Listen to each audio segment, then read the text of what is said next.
Alright guys, so what's going on today? I know it's been a little bit since I did another video. Here's another one quick video that I'm going to be doing.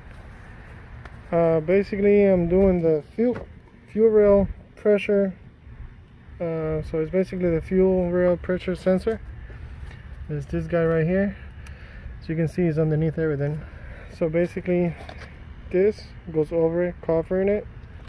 And you got your intake manifold covering. It has 6 bolts. 1, 2, 3, 4, 5, 6. We got, this is the PVC valve pipe. Some other wirings and plugs, and pretty straightforward. And then your intake. So you remove your intake, a little pipe that goes here. You remove that. You remove all your wiring. You put it aside, or the power steering reservoir. That will hold everything in place. You take your 6 bolts, the line that it connects back here. That's your line that it connects back there.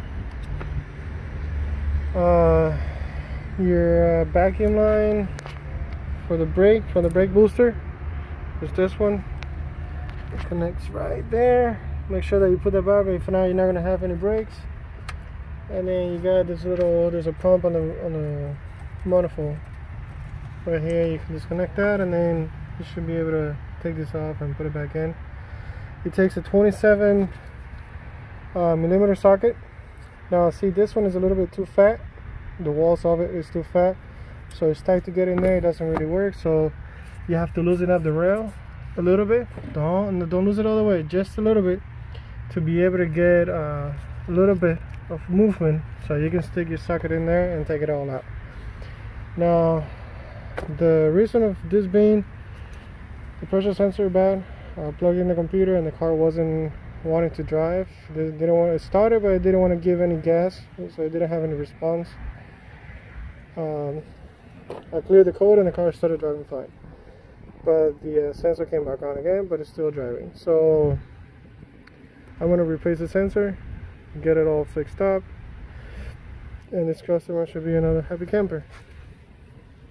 So yeah, if you get your fuel pressure regulator, no, not regulator, but fuel rail pressure sensor, is that one.